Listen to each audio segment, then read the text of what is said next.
Your power goes out at 6:15 in the evening. Then you walk into the kitchen and realize something much worse. The pasta needs boiling water. The rice needs 20 minutes on the stove. The frozen meat is starting to thaw. Your microwave is dead. Your electric range is useless. And suddenly, a kitchen full of food does not mean you actually have meals. That is the cooking mistake that catches apartment residents completely off guard. In fact, there are 7 mistakes that can leave a renter surrounded by food and still struggling to eat during an extended outage. And one of them can turn a simple blackout into a dangerous situation inside your apartment. By the end of this video, you will know all 7, how to build a renter-friendly emergency food system around them, and how to keep eating even if the stove, microwave, elevators, and possibly running water stop working. Welcome back. If you live in an apartment, condo, or high-rise, answer this in the comments. If your power disappeared tonight, how many complete meals could you actually eat without your stove or microwave? And if you want practical preparedness designed for people who do not have a basement, garage, or acres of storage, hit like and subscribe. Apartment preparedness is different, and that is exactly what we focus on here. Mistake number 1 is believing stored food automatically means emergency food. Walk through the average pantry, and you will probably see plenty of calories. Pasta, rice, dried beans, flour, frozen chicken, maybe canned food. Technically, that apartment might contain enough food for days. But emergency preparedness is not about calories sitting on a shelf. It is about usable calories. If most of your food requires electricity, a working stove, large amounts of clean water, or long cooking times, your pantry has a hidden dependency. The food is there, the system required to turn it into dinner may not be. That is why the first layer of a renter-friendly emergency pantry should contain foods you can eat immediately. Canned proteins, ready-to-eat beans, nut or seed butters, crackers, shelf-stable milk, fruit cups, applesauce, granola, canned vegetables, packaged meals that do not require cooking. And ideally, these should be foods your household already eats. Because an emergency is a terrible time to discover that nobody wants the survival food you bought and forgot in the back of a cabinet. Your first layer should get you through the opening phase of an outage without requiring heat at all. That gives you something more important than convenience. It gives you time. You can eat, assess what happened, conserve resources, and make better decisions instead of trying to build a backup kitchen in the dark. But this is where mistake number 2 becomes critical. Imagine the stove stops working. You are hungry. You have food that needs heat. Then you remember the camping stove in a closet, or the small grill on the balcony, or some other fuel-burning device that seems like an obvious solution. This is where a power outage can become something much worse. Never improvise with combustion equipment indoors. Fuel-burning cooking equipment can create dangerous gases and serious fire risks when used in spaces for which it was not designed. An apartment kitchen does not magically make outdoor equipment safe. Follow manufacturer instructions and building rules, and never bring grills or outdoor fuel-burning cooking devices inside your apartment, hallway, stairwell, or another enclosed part of the building. If your emergency cooking plan depends on ignoring basic safety rules, it is not a backup plan. It is a hazard. That is one reason no-cook food is so valuable for renters. It works whether you live on the 2nd floor or the 22nd. It works whether your kitchen is huge or barely large enough for one person. And it does not require turning your apartment into an improvised campsite. Now look at the refrigerator, because mistake number 3 begins the moment the electricity disappears. Most people treat the refrigerator like permanent food storage. During an outage, it becomes temporary storage with a shrinking supply of cold air. And people waste that cold air surprisingly fast. They open the door to check the milk. 10 minutes later, they check the meat. Someone wants a drink. Then they open it again just to see if everything still feels cold. Every opening trades stored cold air for curiosity. Instead, make decisions before you open the door. Know what you need, retrieve it, close the door, and change the order in which you eat. Do not immediately reach for the shelf-stable supplies you bought specifically because they can survive without refrigeration. Prioritize time-sensitive foods while they remain safe, following appropriate food safety guidance. Your long-life pantry can wait.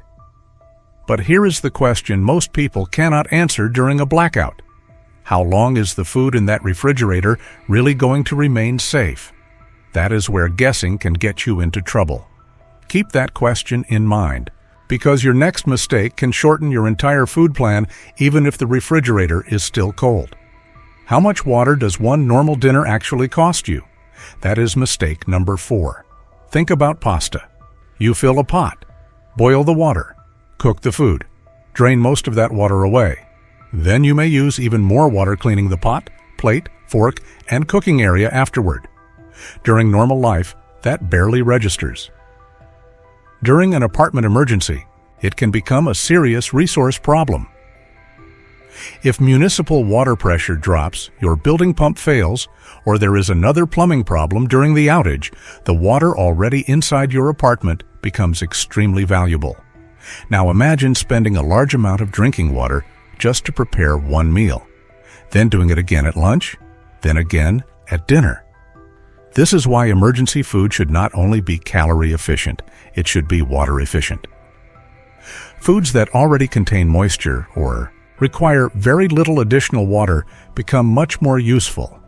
Canned foods can often be eaten without complicated preparation. Ready-to-eat meals reduce cooking requirements, and they reduce cleanup. That last part matters. Every pot you dirty becomes something you eventually need to wash. Every plate becomes another demand on your water. Emergency cooking is not about recreating a normal Tuesday night dinner. It is about feeding people safely while using as few resources as possible. And this also helps answer the refrigerator question. Do not build your plan around guessing exactly how much time you have. Build it around the fact that refrigerated food is temporary.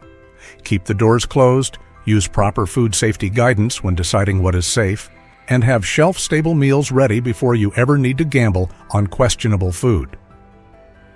Your refrigerator is buying you time. It is not guaranteeing dinner. And this is also the point where one small piece of equipment can solve a much bigger problem. The exact compact water setup I trust for apartment emergencies is linked in the pinned comment and description below. Because if your power is out and your building loses reliable water, cooking becomes only part of the problem. I have also put together the apartment prep gear I trust for emergency lighting, core survival supplies, food, water, and practical off-grid projects. You do not need to buy everything today. But if water is one of the biggest weaknesses in your apartment plan, fix that weakness first. Now, back to the food. Here is mistake number 5. Open your pantry and count your meals, not your cans, not your bags, not your ingredients, your meals. This exposes one of the most common problems in emergency food storage. People collect ingredients instead of building something they can actually eat. You may have tuna, you may have crackers, you may have beans, you may have peanut butter. But if everything is scattered randomly through cabinets, you are still solving a puzzle every time somebody gets hungry. Instead, think in meal groups: a shelf-stable protein, a carbohydrate, fruit or vegetables, something to drink. Another meal might combine ready-to-eat beans, tortillas, or crackers, packaged vegetables, and a simple snack. The exact combination is less important than the principle. Your emergency pantry should answer the question, what are we eating, before the emergency happens. This is also where hidden failures start appearing. Maybe you have dozens of cans but no manual can opener. Maybe you have plenty of dry food but very little stored water. Maybe nearly everything you bought is extremely salty. Maybe you prepared for yourself but forgot what another member of the household can actually eat. And that leads directly to mistake number 6. Your emergency meal plan was designed by the calm version of you.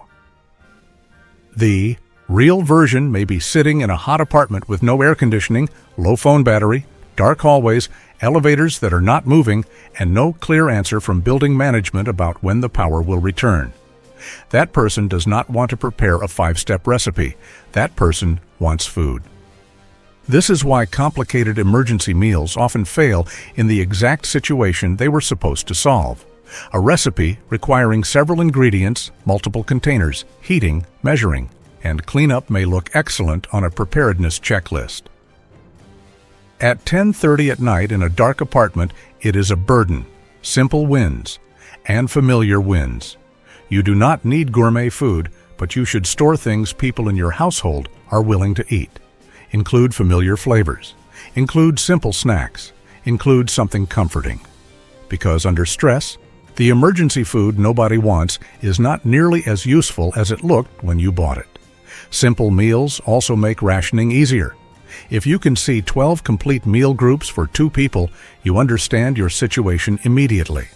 That is much easier than staring at a random collection of cans, rice, crackers, frozen meat, and boxes and trying to calculate how long it will all last. Which brings us to mistake number 7. And this is the one I want you to remember after the video ends. Do not build your emergency food plan around equipment. Build it around failure. Assume the stove fails. What do you eat? Assume the microwave fails. What do you eat? Assume you want to conserve water. What do you eat? Assume you cannot safely cook indoors. What do you eat? Assume the refrigerator becomes unreliable. What do you eat? Assume the outage lasts longer than you expected. What do you eat next? Now look at your pantry again. If your answer is basically crackers and peanut butter, you just found the weakness in your plan. And that is useful because you do not need to fix everything at once. Start with 1 complete day of no-cook meals. Breakfast, lunch, dinner, snacks, water. Then build 3 days. Then continue according to your household needs, available storage, local guidance, and budget. You do not need an enormous bunker pantry. You need a small apartment pantry that actually works. Label your supplies. Rotate what you normally eat. Replace what you use. Keep your manual can opener where you can actually find it. And every few months, run one simple test. Plan an entire day of food without touching your stove or microwave. You will discover weaknesses faster than almost any shopping list can reveal them. Apartment preparedness is not about pretending you live off-grid. It is about understanding exactly which systems your normal life depends on and having practical alternatives when those systems disappear. So after this video, open your pantry and count actual meals instead of ingredients. Find the first gap. Fix that one.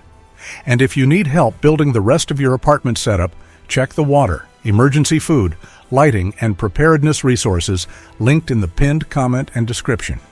Because when the power disappears, the best emergency meal is not the one you hope you can cook. It is the one you already know you can eat.